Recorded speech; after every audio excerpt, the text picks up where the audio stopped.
Hi everyone, I'm coming back with a video on orange blossom, and the reason why I'm doing this is because I found this so at work we had to move office, and it was a bit of a nightmare because I've hoarded up all these perfumes and all this stuff. I was in the same office for like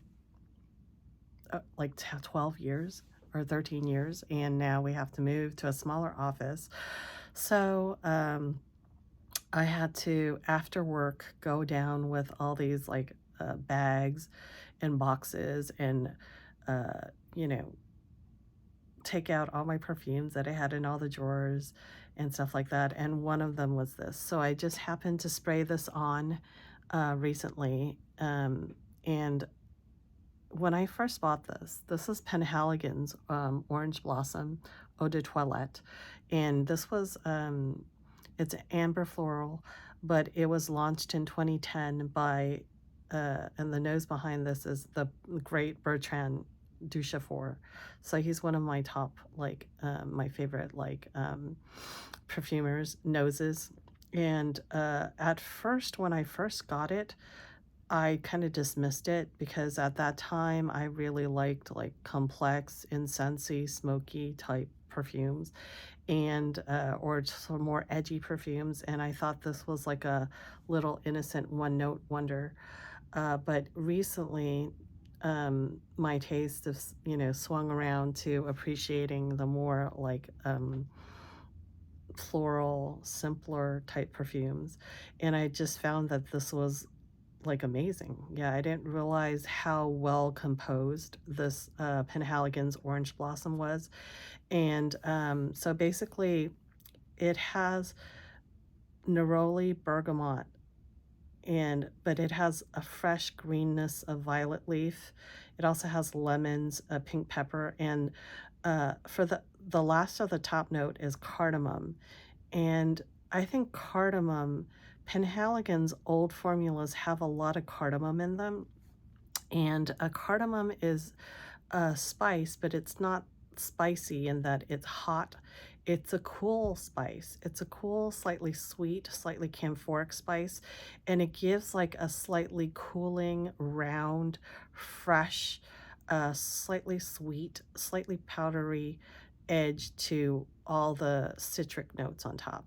So it's citric and floral, lemony and bright, but it's also green and also rounded out on the top. So the middle notes are very juicy. There's an actual orange note, so it's juicy, but also has tuberose, jasmine, and it has like the delicate peach blossom. So the good thing is they didn't put actual peach in here, because the peach and the orange would kind of fight for dominance. But peach blossom is very delicate and floral. It's not that floral. It has like a light, very light, transparent peach tinge, but it also has the warmth of orchid. So orchid is a sort of warm, a warmer, slightly benzoinate, like a vanillic note, and rose. So I don't really smell the rose, but it probably gives a little bit of freshness. So the tuberose and the orange and jasmine and all these florals kind of uh, give it a little bit of delicacy, yet you still have the strength of the tuberose, like kind of like mushroomy tuberose.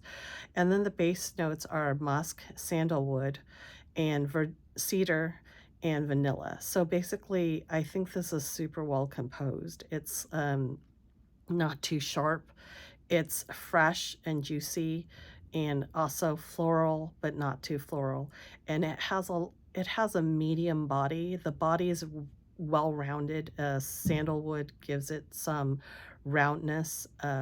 Also has some wood, so it doesn't get too sweet. So the wood kind of balances out the cedar wood. The cedar balances out sandalwood and the vanilla. And also there's a light bit of musk. So the musk sort of acts like a fixative. So this is not super ephemeral. This actually lasts pretty long, although it's not super high projecting. But it gives it like a little bit of staying power on the skin.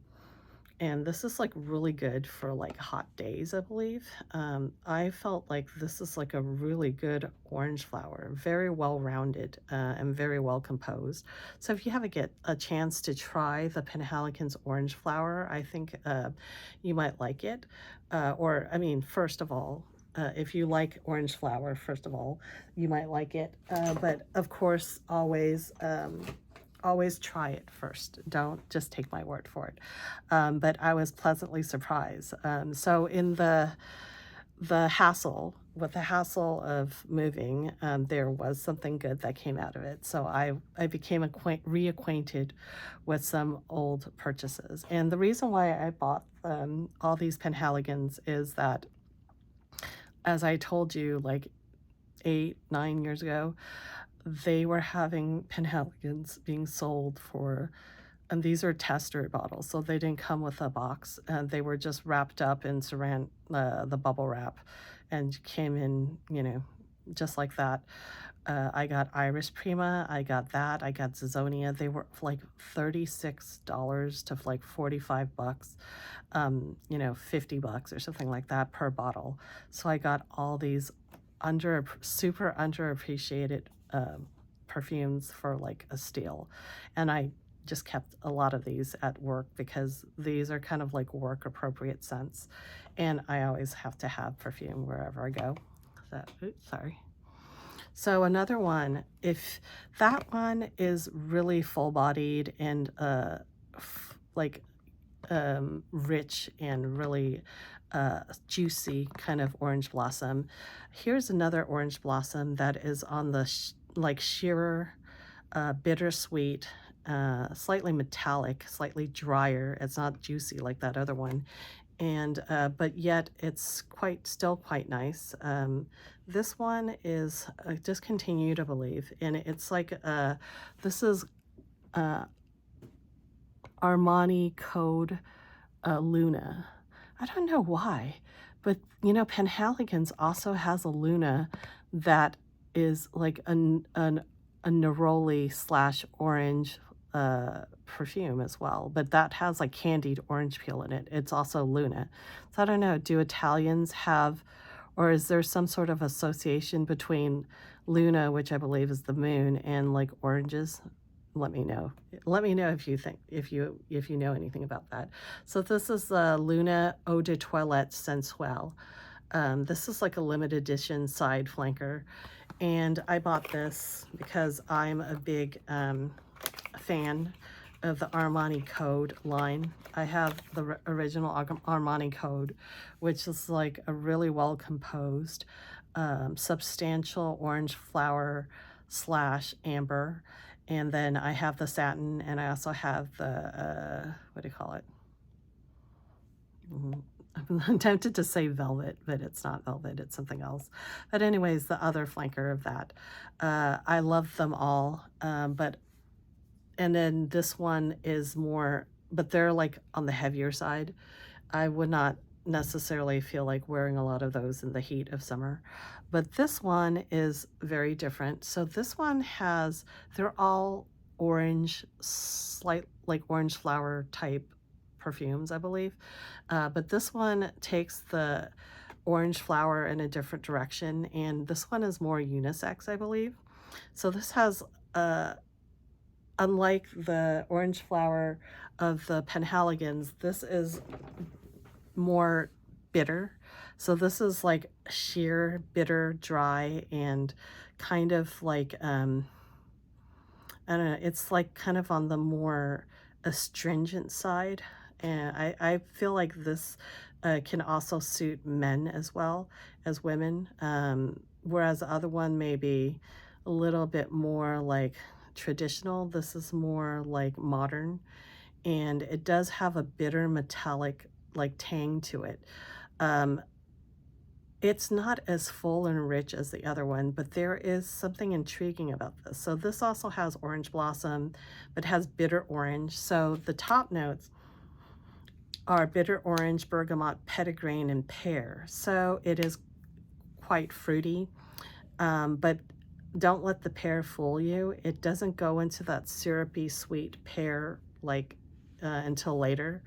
The middle notes are orange blossom, but it has like osmanthus and mirabilis. Mirabilis is a type of, it's called the 4 o'clock flower, or Marvel of Peru, and it's a small bell-shaped flower which smells intensely sweet. So it looks like this, the pink flower like that. I got this from Fragrantica. So basically, it's a mixture of super fruity, bitter orange, astringent, like astringent kind of citric essential oil, and and something sweet. So it goes on like thin and metallic and astringent, but then it becomes, and kind of tart. Then it becomes like more like fluffier. I think it has like a vanilla, it gets slightly sweeter. It has tonka bean in the base notes, but it also has leather and cedar. So I think that a guy might like wearing this, maybe. If they like that sweet tart type of like juxtaposition, and they kind of see it through. I think like someone with like really good body heat can make this work and bloom. Anyways, I don't have anything that really smells like this. It is kind of like a weird, like outlier type perfume that I have. Most of the stuff, another thing that I can't say I recommend, but if you want something a little bit like slightly different and you don't mind like cold metallic type of note, like a vodka note, there's Donna Karan, like DKNY, the original one that came out in the 90s or 80s or whatever. That one, I'm trying to find it at my house because I really want to wear it now. It has like a crazy orange vodka kind of metallic ozonic note that I find like kind of cool. Actually, I don't like it all the time, but I really want it right now, so I'm gonna have to search through my stuff to find it. But the DKNY by Donna Karan is super cool for if you want something different, and that is kind of like even crazier than this. This is nothing crazy, it's just like slightly unusual. But yeah, so if you like that type of orange with a zing, a modern metallic zing, then you might want to check that out. As always, don't buy it sight unseen unless you're the adventurous type and you don't mind getting a few duds or weird ones. But yeah, anyways, yeah, that's my take on the orange flower for at the moment. Another one that I wanted to bring up, although this is not orange flower, this is something that I bought like in Granada, and this is by a brand called Patio. So they have an online presence, but they're actually like a Spanish brand. I got this in Granada, Spain. I think two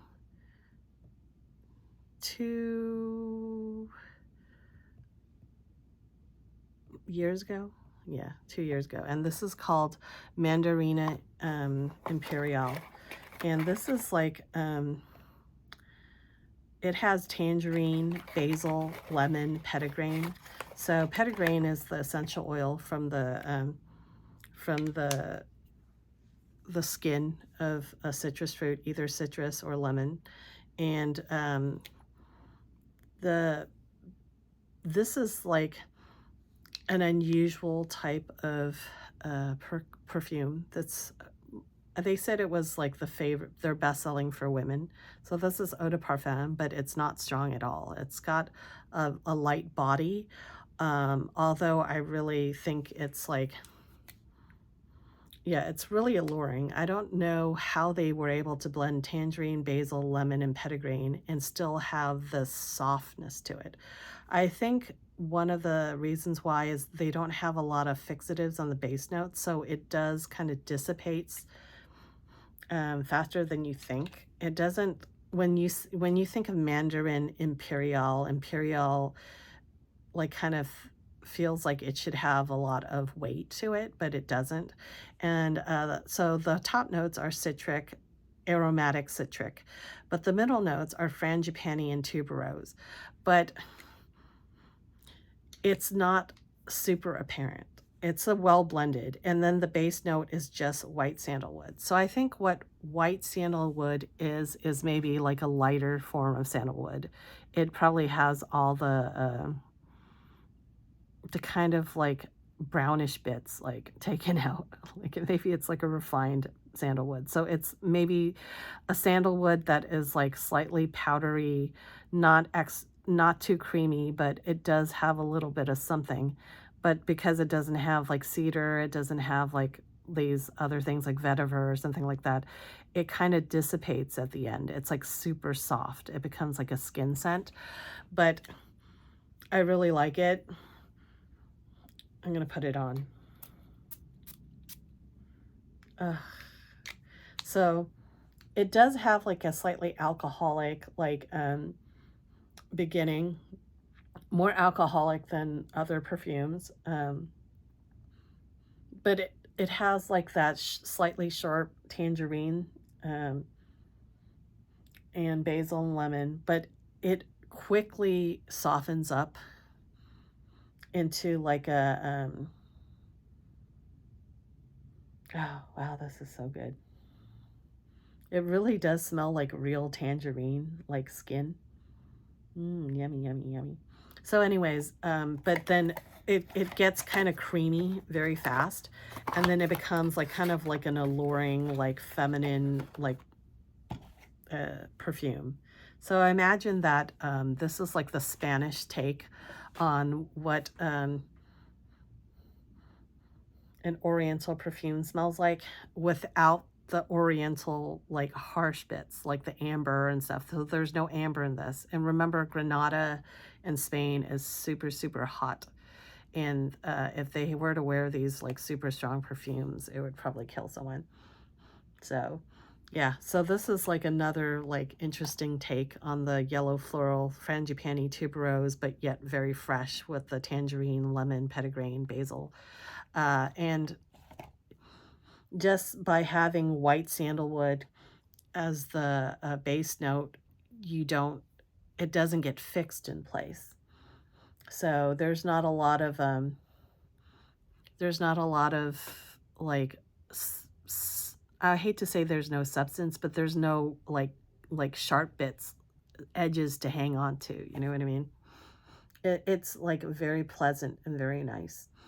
So I like this because this reminds me, of course, of my time in Granada. So when I was in Granada and I bought this perfume, I would go out to dinner every evening and I would spray like 10 sprays of this on. So I wish I had bought like a larger bottle because this is like, every time I smell that, it reminds me of my times there. So yeah, they were really great times. So if you are curious about Granada, I have like a bunch of videos and with my pictures, like they're on the shorts or videos.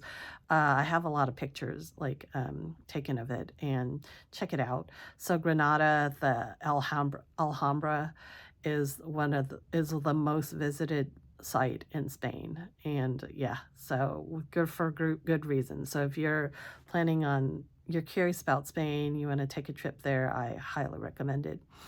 It's like a place where I felt like at home. You know, this is my first time in a Spanish speaking country. I don't speak Spanish, but I do know a bit of French, and I did take one semester of Spanish, but like 99% of it I forgot. I only know some vocabulary, and also because I know a little bit more French, the Latin roots, I was able to like, you know, get along. And I went with people who spoke not one word of Spanish except for gracias and uh, uh, yeah, gracias is basically, or hola. That's all. That's all I knew. And basically, that's all I knew too. But I felt immediately at home there. And yeah, it's not a super pushy place. It's not like, there's some places that have, like, a lot of energy. Like, if you went to Hong Kong, there's, like, a different energy to it. If you went to London, there's, like, a different energy. Paris has a different energy. Madrid, especially in the smaller towns like Granada, Toledo, Seville, and Cordoba, they have a very and Madrid, even Madrid has a different energy, and, I felt like at home there, actually. And I've been to Madrid, like, twice because I like to the price was also pretty good, so I have to admit that, the airfare was cheaper compared to a lot of airfares, like, if you're going to Europe, and also the food was not as expensive as some other places. Yeah, so I thought it was, like, a really great trip, quite eye-opening, and yeah, there's plenty to see and do there. Places like Seville, and the South and the Lucia with a Moorish influence, they're quite different. A lot of it is, I the outside seating, it's very different from, like, the US where I mean, in San Francisco, there's, like, a lot of outside seating, and we all like to go out to eat and socialize and all that, so it's big here, but over there, it's, like, basically like a way of life, you know what I mean? And you don't have to be super rich to go out and hang out outside and people watch and stuff, and they have all these plazas where people just sit around and, like, look at people, and that's just, like, your evening, and everybody's, like, seems okay. There's not like I didn't see any like super depressed people or anything. But anyways, yeah, so it was a really nice atmosphere. Um Slower going like in the US. I think sometimes we just like to eat our dinner and go. A lot of times they the waiters don't actually even really come up to your table and ask you like in America, like, how is everything, like every 30 minutes or 15 minutes or something, you know what I mean? And you always don't think that they want to get rid of you so they can seat the next person so they could get extra tips or something. Over there it's more laid back. You kind of have to like put some effort in to to get the bill, you know what I mean? That's but you don't get the sense that they just wanna get rid of you so they can seat the next people, not as much as in the US, yeah. I've had in the US, I've had in restaurants where people actually were almost taking my plate away whilst I was in the middle of, like, eating the last bits of it, so, yeah. So we're talking about there's a difference in, like, the table service and the pace of life and everything like that. I think people more easygoing there uh, in certain ways. Other ways are probably not as easygoing. So, yeah, so it was an interesting trip. Yeah, but anyways, these are my orange blossoms. And also, oranges are really big in orange blossom perfumes are really big in the south of Spain and Spain in general. Seville, Spain is the place where all the oranges are. So every time I think about Spain, I associate it with oranges, orange blossoms and stuff. Yeah. So anyways, hope you enjoyed this video. Let me know what type of orange blossom perfumes that you like, or if you even like orange blossom. I remember I was very snotty and arrogant back in the day, and I remember telling someone, the Guerlain, like, representative at Neiman Marcus, that I don't like, Orange Blossom or Neroli because I thought it was boring. I actually said that, okay? Now I'm humbler and, now I would probably never say, like, stuff like that. I do occasionally say stuff, for perfumes where I feel like they didn't really take any effort and it was kinda boring, like, the composition might be boring, but I would never say, like, "This note is boring," anymore because now, today I mean, obviously, I don't think it's boring anymore. I appreciate it a lot more now. Yeah, so anyways, that's just my 2 cents. Hope you enjoyed this. I'll come back with another video on, like, gardenia and yellow florals. Alright, talk to you later. Bye.